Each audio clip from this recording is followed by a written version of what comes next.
Muy bienvenidos a todos a esta nueva entrevista con don Daniel Marín Arribas, que es el autor de uno de los libros más importantes que vamos a tener quizás dentro del contexto de la hispanidad en los últimos años. Un libro que alumbra muchísimos conceptos que son tabú dentro de nuestro movimiento, dentro de todo el concepto del hispanismo, de la hispanidad, y que vuelve a la raíz mismo de la esencia de nuestra cultura y de nuestra civilización hispánica.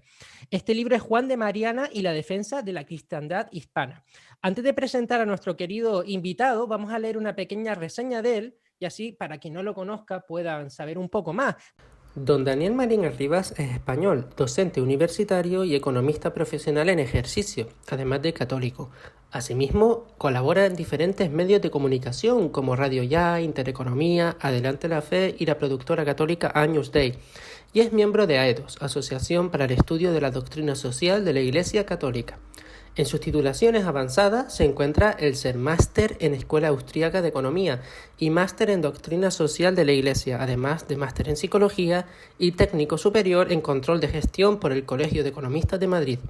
Académicamente destaca por ser un estudioso experto en la Escuela de Salamanca, el Magisterio de la Iglesia y conocer en profundidad el pensamiento liberal, de donde nace y crece su labor divulgativa y apostolados católicos. Ha publicado con gran éxito con la editorial Última Línea, La Iglesia y el Liberalismo, y con la editorial SND, Destapando al Liberalismo y Juan de Mariana y la defensa de la cristiandad hispana.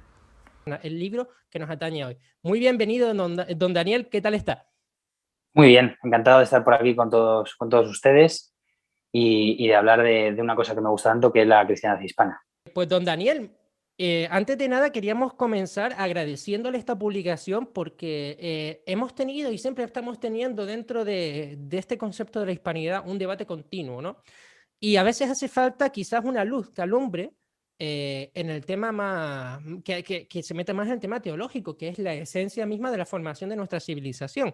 No hay otra, y eso es lo que se desprende al leer su libro. Quizás pudiéramos saber un poco más de ese concepto de hispanidad que usted nos comenta. Sí, a ver, más que la hispanidad como un concepto teológico, es un concepto natural. Toda nación es un concepto natural y tiene una gestación, tiene una esencia, una manera de ser y una finalidad, como todo podemos decir, todo ente, ¿no?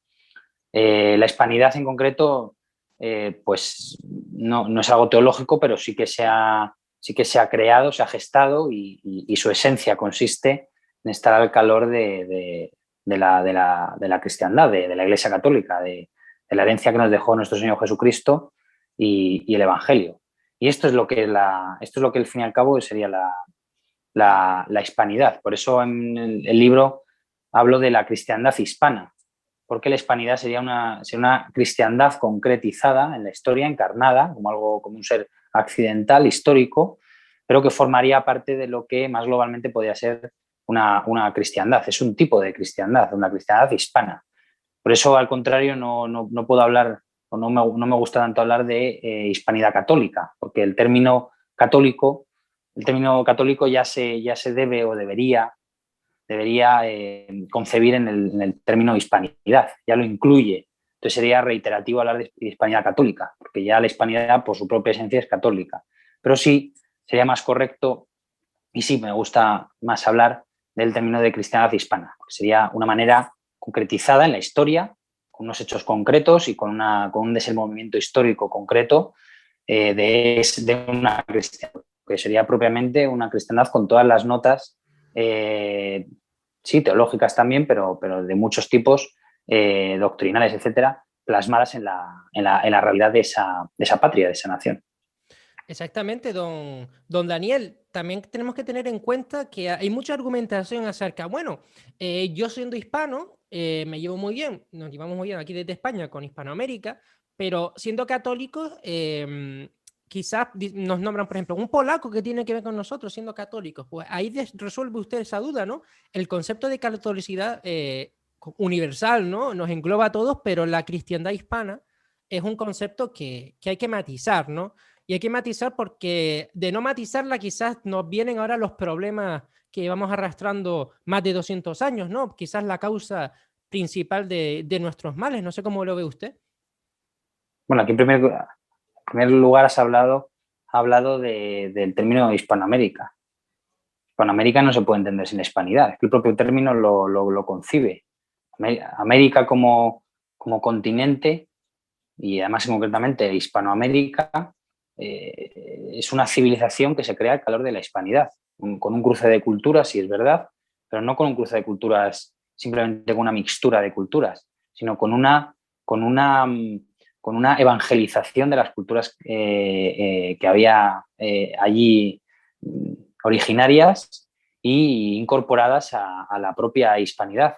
Por eso la hispanidad, y esto al contrario que en el mundo anglosajón, choca, o por lo menos choca hasta hace tantas décadas, la hispanidad nunca ha sido, decía Ramiro Maeztu, nunca ha sido racista. No se entiende, no, la hispanidad no concibe una raza concreta, sino que es un crisol de culturas, pero todas al calor, insisto, de esa cristiandad y de esa historia y cultura y tradiciones de alguna manera comunes, pero enraizadas siempre en ese tronco común que sería la cristiandad, pero la cristiandad con una historia también comunes. Por eso Hispanoamérica, en primer lugar, no se puede entender sin la hispanidad. De hecho, es que la propia palabra, el propio lenguaje ya lo desvela, ¿no? Estamos hablando de Hispanoamérica, no estamos hablando de pueblos aztecas, ni incas, ni todas esas civilizaciones que de alguna manera desaparecieron, que algunos pretendan rescatarlas, ¿no? Pero ya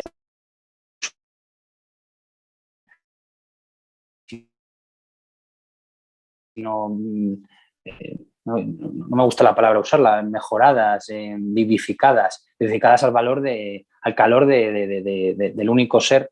Aquí lo hablo como católico y como no puede ser de otra manera, que el único ser en la tierra que es capaz de salvar al hombre, que es nuestro Señor Jesucristo, que Dios ha encarnado. Entonces, al calor de eso, al calor del Evangelio, al calor del Evangelio y sus frutos, entre otras cosas la acción de la gracia, pues se concibe el continente americano, Hispanoamérica. Entonces, América, que es uno de los grandes dramas de hoy en día, no se puede desgajar de Hispania, de la hispanidad.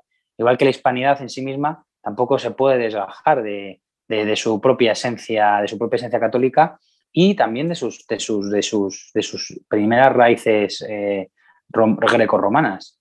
El desenraizarse de todo eso lo que produce no es un mejoramiento o una liberación, sino la propia autodestrucción de la nación como ser, porque ese es su ser. Es como si pretendemos, hablando de entes, es como si pretendemos nosotros, pues en lugar de ser seres humanos, pues ser una mesa. Pues más que quieras crearte patas y un tablero de madera, pues sería destrozar de tu propio cuerpo, o sea, dejarías de ser tú como persona. Pues esto es lo mismo que ocurre con la hispanidad y ese efectivamente es el gran drama que ha mencionado usted desde hace más de 200 años, que es la destrucción de la propia patria, queriendo no ser ella misma, no reconociéndose en sus raíces. Ese es el gran drama. Por eso a los que son más destructores de entre ellos, pues niegan, rechazan, escupen, les crea urticaria el tener el enarbolar su propia bandera, sus propios símbolos. Empezando, aquí tengo que decirlo también, por el águila de San Juan. El águila de San Juan, que recordemos, y conviene decirlo una y mil veces si hace falta, no es un símbolo ni mucho menos franquista, sino es un símbolo de la catolicidad de España, empezando por los Reyes Católicos. Esa águila de San Juan, evangelista de nuestro Señor, uno de los 4 evangelistas, San Juan, y ese es el símbolo que se usa, ese es el símbolo principal de la España católica. Por eso la Constitución de 1978 en España, asumiendo ese símbolo, cuando empieza a descristianizarse por acciones legislativas posteriores, pues se acaba quitando ese símbolo, pero no como un símbolo franquista, sino como un símbolo que denota esa catolicidad, esa vivificación por el Evangelio que por desgracia pues la hispanidad peninsular y la hispanidad de ultramar pues ha ido rechazando. Es muy importante esto que ha dicho porque quizás uno de los símbolos que ahora mismo más enarbola, digamos, el movimiento hispanista es la espada de Borgoña, que es posterior. Nuestro símbolo anterior a la espada de Borgoña era la águila de San Juan con los reyes católicos, ¿no? Quizás con la entrada de la dinastía Habsburgo, ¿no? se introduce este símbolo bueno, que tiene que ver con San Andrés, pero en nosotros, nuestro símbolo quizás más emblemático podría ser ese águila de San Juan, ¿no? Tanto monta, monta tanto, ¿no? Que ese refrán, ¿no? de lo que pone ahí en el escudo de los Reyes Católicos con el águila de San Juan que no podía faltar, que es un símbolo histórico y que se continúa denostando, ¿no? y pisoteando, ¿no? Con formas legales como ahora la ley de memoria histórica democrática o lo que quieran meter, que no deja de ser un malentendimiento, no se sabe si aposta o no, de nuestra propia historia, ¿no? Una de las cosas que también ha dicho es acerca de la continua descristianización de España a partir del 78, y uno de los puntos donde aquí en su libro, que lo vamos a volver a mostrar, más se ve, es cómo libera a Juan de Mariana de la atadura liberalista. Tenemos que nombrar también que uno de sus libros más célebres, lo ponemos luego en pantalla, es Destapando al liberalismo, ¿no? La escuela austríaca no nació en Salamanca, y a partir de aquí empezaba a esbozar lo que es una defensa de los valores cristianos, hispanos, ¿no? Por decirlo así, más esenciales, que van más de raíz, que no tiene cabida para el malentendimiento de la raíz misma de nuestra civilización, ¿no? ¿Qué nos podría comentar acerca de la figura de Juan de Mariana en relación a la escuela de Salamanca, a las leyes de India y, por supuesto, al liberalismo?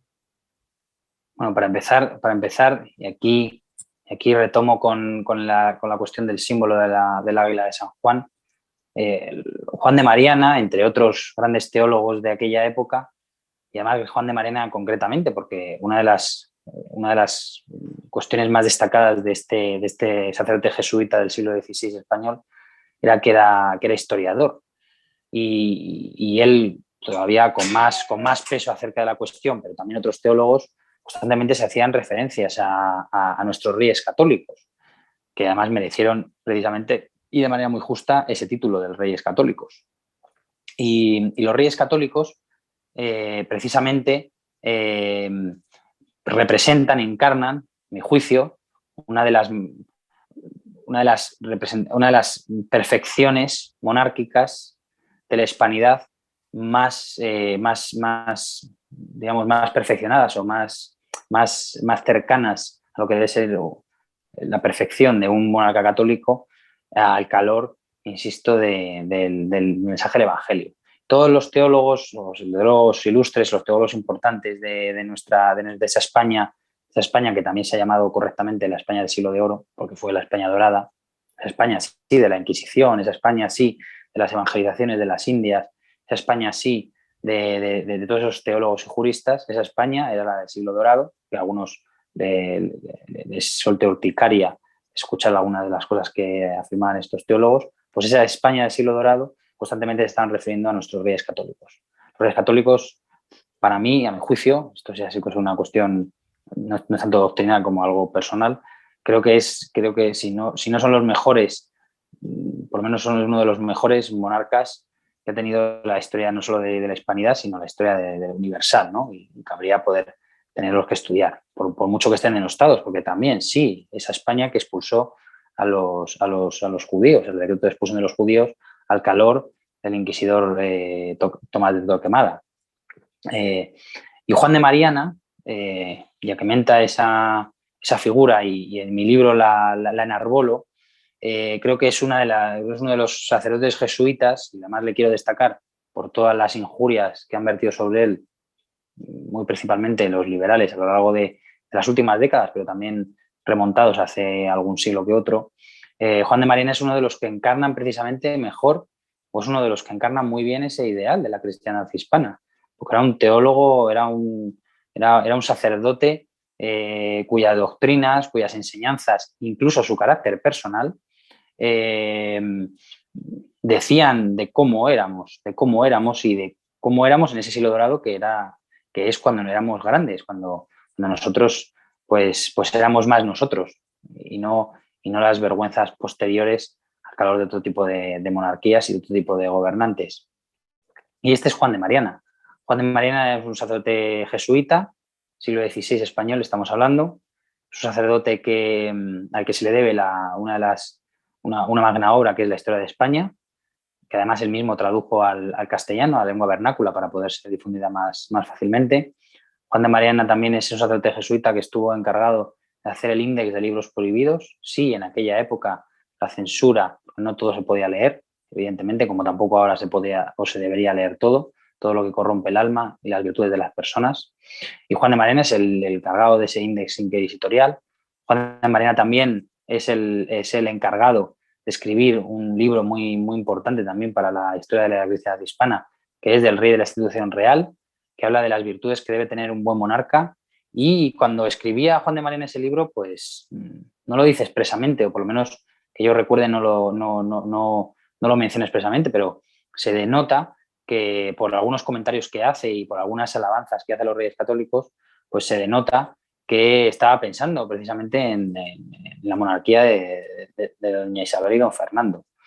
Y por eso, si tenemos que buscar nuestro ser, nuestra manera de ser más cercana a la perfección, y ya sabemos que en este mundo no existe la perfección completa, pero lo más cercano a la perfección, pues sin duda estaría encarnado monárquicamente en ese reinado, bajo el símbolo de la Águila de San Juan, desde luego, y en uno de muchos, pero en uno en concreto, la figura de este sacerdote jesuita.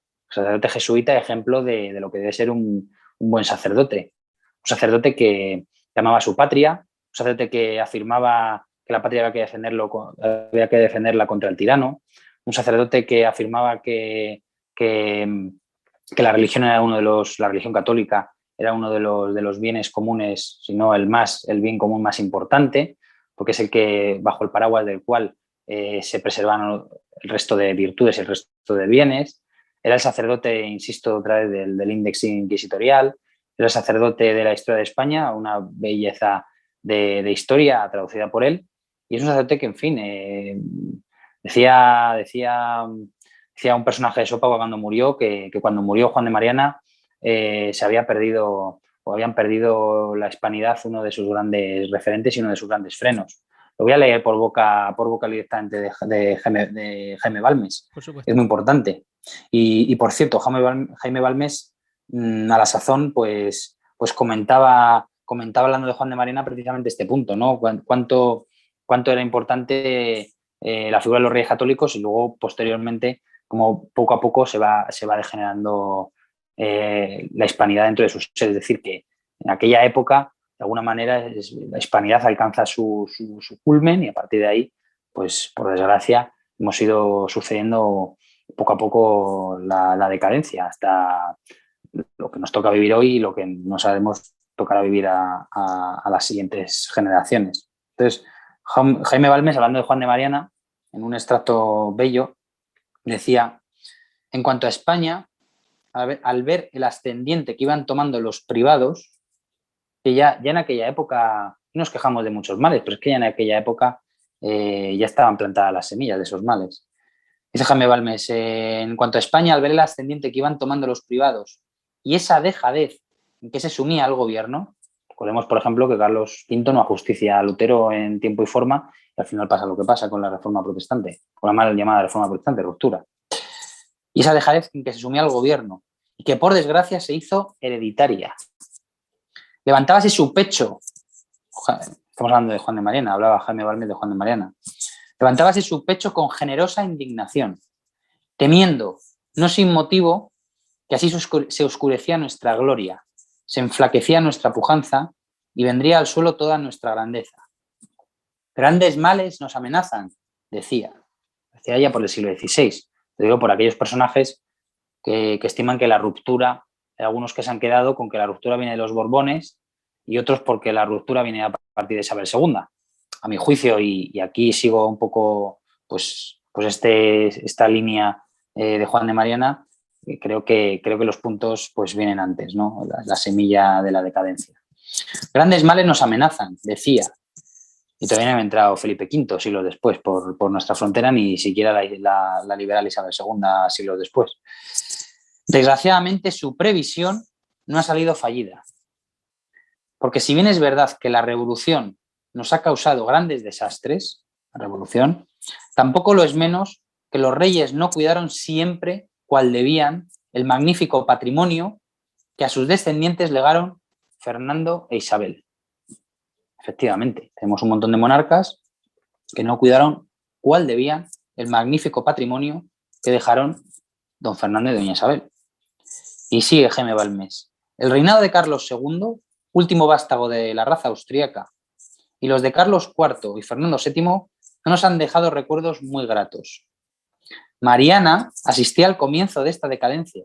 Evidentemente, en el libro, y en el libro lo defiendo con argumentos históricos, y luego, por supuesto, con la doctrina de Juan de Mariana, pues me sumo a este juicio histórico que hace Jaime Balmes y en su momento Mariana. Mariana asistía al comienzo de esta decadencia, creía ver sus causas y señalaba los preservativos.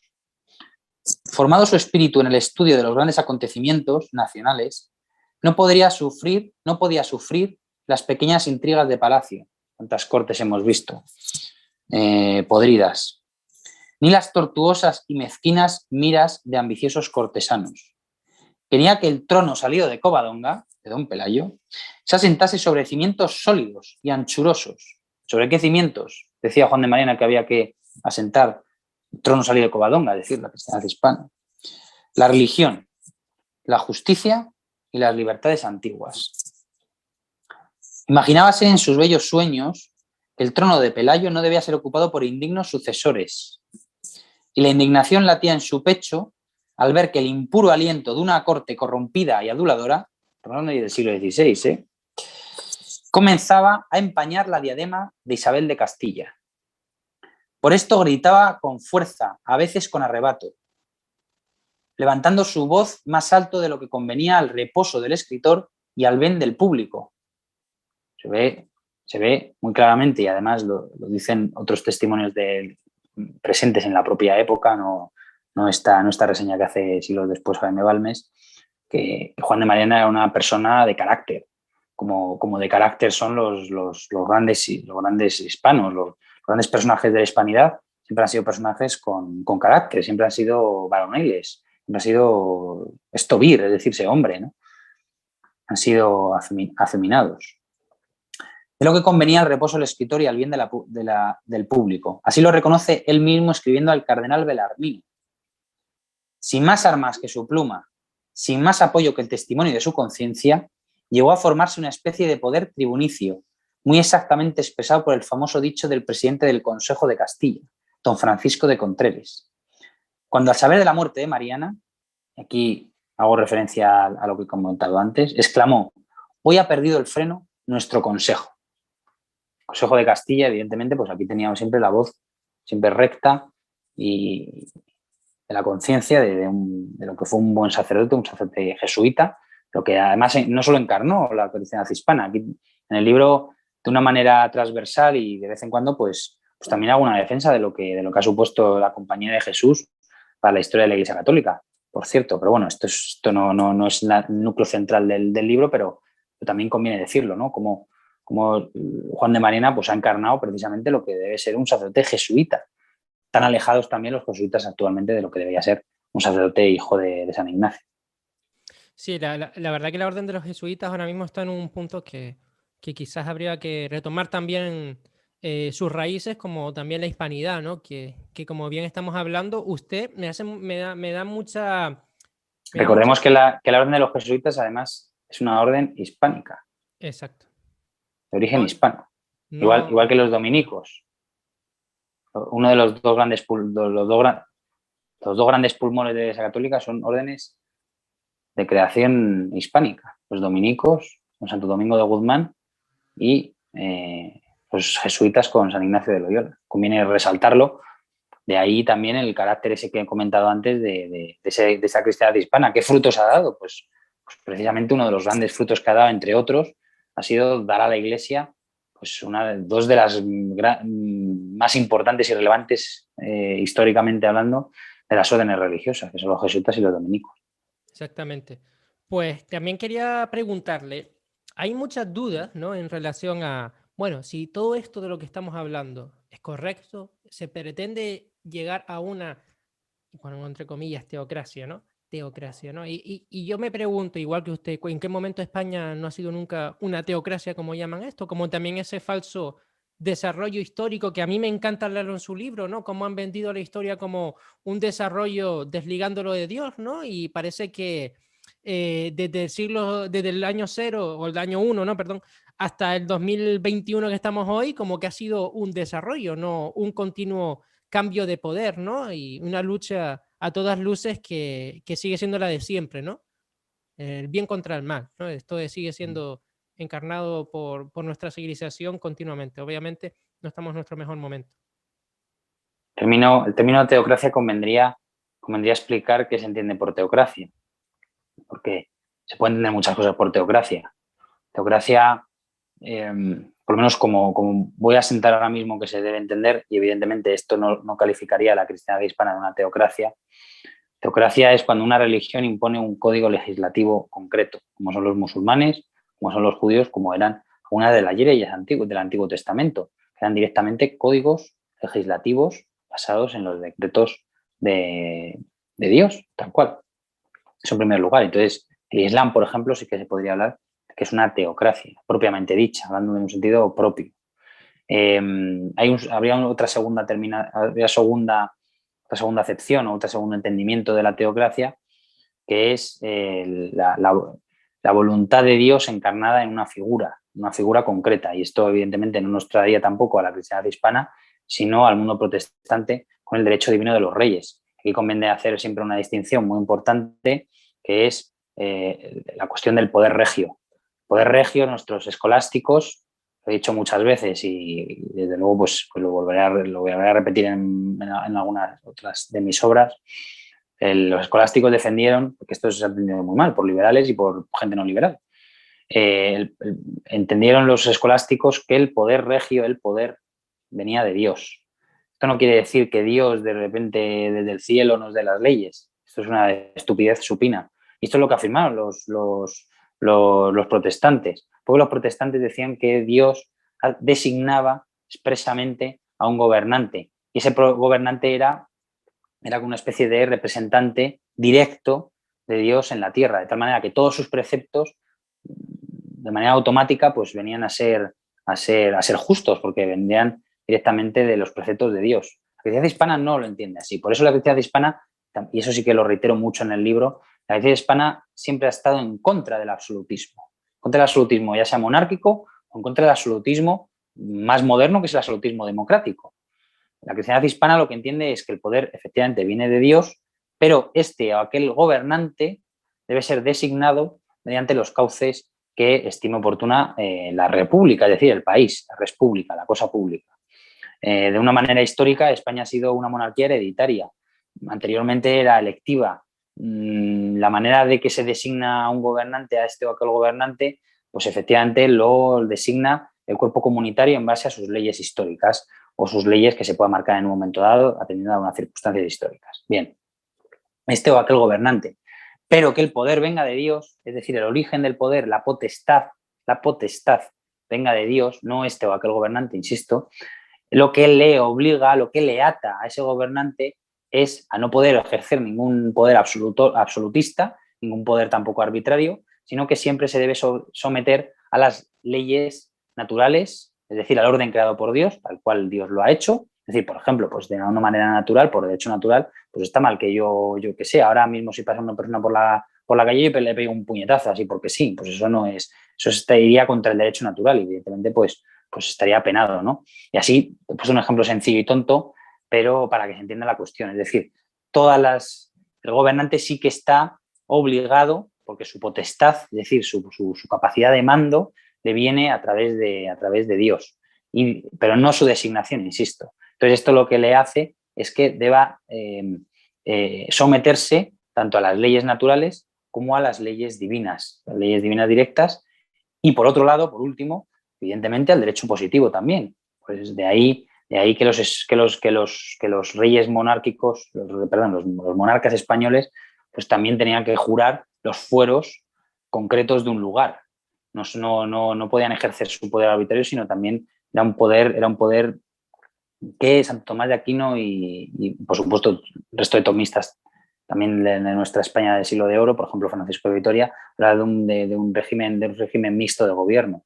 Es decir, había un gobernante, ese gobernante no elegía, no ejercía su poder de una manera absolutista, sino que tenía primero los topes en base al orden creado por Dios, es decir, a lo bueno, a lo correcto, a lo bueno, a las virtudes, y por otro lado, también se sometía a lo que son las leyes históricas de la propia república, es decir, no podía deshacer y hacer como le venía en gana. Voy a poner un ejemplo muy concreto, que esto pues hoy en día suena impensable, pero en aquella época era lo ordinario, que es la cuestión tributaria.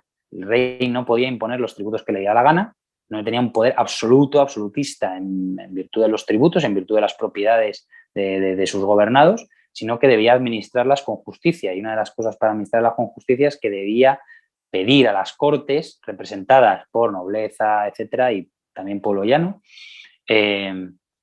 debía solicitar esos impuestos, y de no ser aceptados, el monarca no podía recaudar esos impuestos. Hoy en día, en el absolutismo democrático, el ministro de Hacienda dice que sube el IVA al 25%, al 30%, y ya de por sí esa ley ya está autojustificada. El régimen hispano, como no es absolutista, pues era de esta manera. Entonces, ¿cómo podemos hablar? Pues una teocracia, primero, nuestra religión no es una religión del libro, no es un código legislativo, como por ejemplo ocurre más cercanamente con el Islam, y por otro lado, los monarcas no son una especie de dioses aquí en la tierra, sino que deben someterse a Dios y a la república, así como lo entendía la hispanidad. Entonces, en el sentido, como yo lo estoy afirmando, la cristiandad hispana no era una teocracia, pero sí que hay que afirmar que Dios era el centro de todo, es decir, sí que sé que tenía una visión teocéntrica de la vida, pero como la puede tener cualquier católico. No es algo raro no es algo ajeno a nuestra religión, es decir, no es algo ajeno. Nosotros tenemos una visión teocéntrica de la vida y de las cosas, más que nada porque nuestra propia creación, el que estemos aquí ahora existiendo, nuestro propio ser, nos lo está dando constantemente nuestro Señor, el Creador. Entonces, ¿cómo no va a ser si es el principio y el fin? Si Él quisiera, podemos ahora mismo desaparecer. Y nosotros no nos estamos dando el ser, no nos estamos creando nosotros ahora mismo, no nos estamos sustentando en la existencia. Entonces, ¿cómo no va a ser ese creador, ese ser principio de todo, el inicio? Es decir, el centro, el principio y el fin, el alfa y omega. Es así. Y evidentemente eso en un sentido de teología natural, y por otro lado, en un sentido ya propiamente católico, pues sabemos que el Dios encarnado, es decir, ese Dios que se encarna en la historia, pues es nuestro Señor Jesucristo, que es la segunda persona de la Santísima Trinidad. Y ahí, pues que nosotros tenemos una visión teocéntrica de la historia y de la historia y de la sociedad, sino también, pues, redundante decirlo, pero cristocéntrica. Es que a mí me encanta escucharle porque pone los puntos sobre las I, ¿no? Ha nombrado también el tema de la ley natural, y quizás hoy en día con... Juan de Mariana, por cierto, tenía esta visión.